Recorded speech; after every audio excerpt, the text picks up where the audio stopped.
Ramon, recently we've covered a lot of videos whereby the mainstream media is telling us that we should have a lot of faith and hope in the excellence of South Africans. Now, when it comes through to excellence, there's one organization in this country that always screams excellence to me, and that's the Economic Freedom Fighters, the EFF. And let me tell you why I think they're excellent, mate. They're a political party, they're a labor union, and now they're a contract dispute resolution service for franchisees. I have never seen an organization so agile that it is able to take on any role and just be excellent. I think that's really what they mean when they talk about the EFF difference.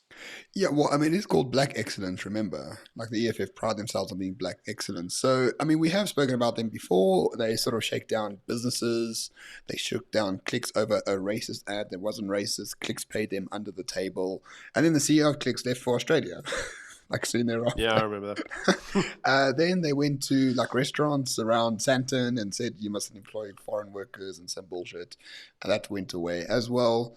And now the EFF are, the key contractual legal policies holders of franchise agreements between Pick and Pay and its black franchisees because the EFF has met with Pick and Pay following claims of unfairness and exploitations against black franchisees in black communities. Because according to the Red Berets, Pick and Pay is turning against former franchisees in black communities and leaving them with a huge debt bill because their economic activities are just not profitable enough. And of course, it's not the fault of the business owner; it's the fault of Pick and Pay because it's white. So therefore, of course, the EFF will open up a new bureau of franchise, I don't know, stakeholders alliance or some bullshit like that, and take it upon themselves to shake down Pick and Pay. Yes, I mean, this is news that apparently the EFF have told Pick and Pay that if they don't review their racist policies, they will embark on a national shutdown of all Pick and Pay stores. Now, I think if we learned anything from the Clicks debacle is national shutdowns basically means looting and pillaging and setting your store on fire. It's code words. It's a bit like if you've watched the 1970s Godfather, it's where he says, the Godfather says to him, I have ways of being very persuasive. And then the guy wakes up with the horse's head in the bed. It's pretty much like that. I think they follow that Oh, kind yes. of like logic. But the EFF, I mean, it's so interesting to see the language that they use because they have highlighted that they feel that Pick and Pay in its franchisees model adopts what they called systematic issues of racial and financial discrimination, which basically means that they ask franchisees to pay the franchisee agreement, which is a percentage of profits. And obviously, if the store isn't making profits, well, pretty sure there's a minimum profit threshold that they have to pay an amount regardless of profit. That's usually how a lot of these franchisees work. Yep. And the fact that they're now going to them going, don't you owe us some money? Like, according to the EFF, that is systematic racism. It's showing you that there's clear racism in the system because of what they've classed as financial discrimination. Basically, you being asked to pay your bills. So you must remember that, Ramon, because next time the taxman comes to you and says, can you please pay your SARS bill? Just be like, don't be so racist. You implying a degree of financial discrimination there. I mean, just because I'm white doesn't mean that I pay my bills. What are you trying to say, you racist? It's the same kind of logic, and Yeah. Just I because could I'm get on white, board with that. just because I'm white doesn't mean I have money to pay you. This is actually Yeah. racial discrimination. Just because taxpayers, by and large, tend to be white doesn't mean that I myself am a taxpayer. But Yeah. unfortunately, corporate South Africa, once again, and in this regard, Pick and Pay have fallen into the trap because, my Yeah. friends, they released a statement that says it's a collaborative effort to build trust and seek consensus between the EFF and Pick and Pay. It was agreed upon that an independent inquiry led by a senior counsel was set up to review Pick and Pay's actions, policies, and conduct in relation to its franchise and market store scheme, and in particular the outcome for former black franchises.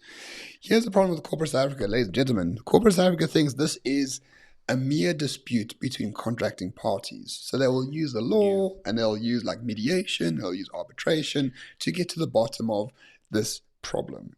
The EFF, on the other hand, no, this is a battle. This is a war. This is a war for domination.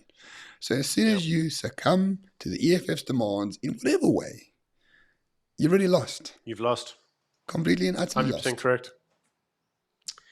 100% correct. And this is what we keep saying on this channel time and time again, is that corporate South Africa are almost useless when it comes through to actually defending their own positions, because they don't understand the ideological battles that they're being asked to fight. So let's go back to this idea that that Pick and Pay must somehow be inherently racist. Okay, maybe because you could even say it's owned by, I don't know, white people. Pick and Pay is actually traded on the JSE. Okay, so it's 55 years old. It's trading on the JSE. It's got over 1,628 stores around the country, of which 660 of them are run by franchisee. I suppose if you want to level arguments of racism at Pick and Pay, you could say, as many intersectionalists will, that the top three of the board are all white. So you've got Gareth Ackerman, you've got Peter Bone, and you've got Loreni Olivieri. So for that guy who also said that we're really racist with our pronunciation of African stuff, like, just listen to me butcher Afrikaans, mate, like Olivier, I don't know what the hell this guy's name is. Anyway, they're all foreign Afrikaans names. Yes. So it's an Afrikaans board, and that's primarily, I suppose, what you could argue. But to argue that Pick and Pay, when it's trading on the JSE, and we all know, we've covered this in previous podcasts, the majority of JSE held companies are actually held by hedge funds. They're not actually held by racial demographics. They're held by companies. So, and at the end of the day, if you're black and you want to own some of Pick and Pay, go online and buy some of their stock. Sorry, Byron, I need to jump in here and say that you made a critical error that the Conservatives have been making for many, many years. You're trying to speak facts to an ideological battle, my friend. It's like going to Stalin. It's like going to Stalin and saying, you know what, Stalin, killing off people because they don't like you is not a good way. And he'll be like, I don't care. I can do it because I'm in charge and I have the power to do it, so I will bloody well do it. And the Conservatives 100%. Are like, imagine we did it, or imagine the roles were reversed. Then it would be racist. Like, no, that's the wrong argument to have. 100%. 100%. And I completely agree. So, as I was saying before I was rudely interrupted by Ramon, you can go online and buy your own Pick and Pay stock if you really, really want. Unfortunately, as of right now, Pick and Pay stock is trading, as of the time of us recording, is trading at 60 Rand 63 per share. That is down from a high of 62 Rand 79. So it's roughly around there. Now, coming back then to Pick and Pay, you can argue it's white. You can argue that it's all these things. But one thing I will say is, first of all, this is going to have an impact on Pick and Pay share pricing, because people are going to look at Pick and Pay, and what you're doing as Pick and Pay is you are almost agreeing that you have a racial problem. Indeed.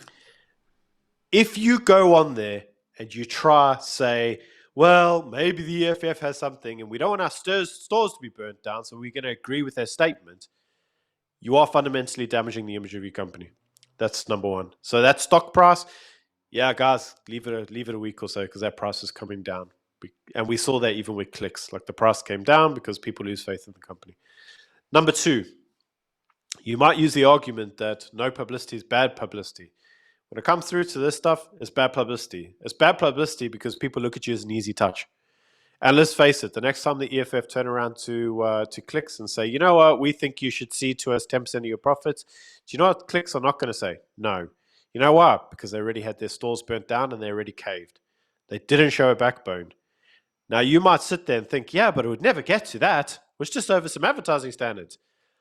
Yeah, that's pretty much what the Jews thought in 1929 when the Germans started saying, we should really take away people's guns. None of the Jews thought, oh, come 1937 or 1938, we're all going to get chucked in gulags. But that's what happens. That's how progressivism works. Things always progress. And so don't think that this is the end for you. The EFF are going to take this. They're going to see it as a sign of weakness, and they're coming for you. So what should they do, Ramon? You tell us. What do you think they should have done? Number one, tell the EFF to fuck off. Number two, deny everything. And number 3, never take a meeting with the head of a political leader, right? I mean, if they threaten to burn down your stores, all you have to do is make sure you go to, I don't know, a security company to defend your stores, because we know very well that as soon as the EFF are aggressed or defended against, they run away, because from Brackenfell, we can see that. I mean, the EFF got defeated by like 5 parents at Brackenfell High. Come on. Like, and Pick n Pay can't do anything to protect itself. And number 3, and most importantly, you don't fight an ideological battle through contractual means, because you are already losing the strategy, because it is not a contractual battle. What they do is they pick on a company, they say, you have huge systemic problems. We are the ones to help you deal with it. Otherwise, we'll burn you down. We'll tell you how. And we will tell you how, right? And during the course of us telling you how, this was also in their statement, us telling you how, in terms of the independent inquiry, you will suspend any legal action for the recovery of monies owing by any former franchisee. So basically, while the EFF tells you how they will transform your stores, you won't get any money from the franchisees that have signed the agreement to give you the franchise fees. So basically, there is no leverage whatsoever on Pick n Pay here to win this at all, because they already caved. And as soon as you cave to the principle, the quantum is only a question of negotiation, nothing else. Correct. And don't think it stops here. Yep. Don't think it stops here. So if we were cynical and we were looking at this as cynical men, which we are, we'd have to ask one question and one question only. I wonder what GNFF Cater owes money to Pick n Pay. Exactly. Because this sort of thing doesn't go to the EFF just unilaterally. There was probably some person who opened up a Pick n Pay franchise somewhere. He hasn't paid their fees, or he can't run a business properly. And when he's under pressure to pay those fees, he goes straight to the EFF and cries racism. And the EFF are quite happy to pursue this because it makes him look good, it makes him look smart, it makes him look powerful. And therefore, now in business, when you deal with anyone, you actually have to vet them to make sure they're not EFF members. Like, that's what it has come down to in South Africa. 100%. But you know how this should have been dealt with? Don't take the meeting, sue. The EFF are not a registered legal firm, and they're not there for alternative dispute resolutions. They are a political party. Until corporate South Africa reminds politicians that they are politicians, they're just going to get hustled down. And I must admit, and you know, when you sent me this article and I read it, my comment was proper mafia organization. Mm-hmm. That's all they are now. They are just a mafia. And the more this occurs and the more people like Pick n Pay just go, yes, we were going to roll over and show you our white belly. The more that occurs, the more this is going to occur. It's going to get worse, and they are going to become more emboldened because they are realizing as time goes by, there are no consequences for the things that they do. Exactly. So did Pick n Pay do the right thing? Nope. And all I can say to you, dear audience, is please shop at Checkers or Woolworths. If you can afford Woolworths, go to Woolworths. If you can't, go to Checkers. And if you can't go to Checkers, mate, use your fucking local grocer. Like, local's lekker, eh? Yeah, like, don't go to the corporate cuckolds. Screw the corporates that told you to mask up like some idiot for like 3 years. But my local grocer didn't. He's like, come in and do whatever you want as long as you buy something. I was like, great. So now he's my main shopping point. But anyway, that's the story for today. Let us know in the comments down below. Are we correct about Pick n Pay's failure here? Or do the EFF, are they a bit smarter than we believe? Let us know in the comments. And thanks for watching. Cheers. Take it easy. Bye.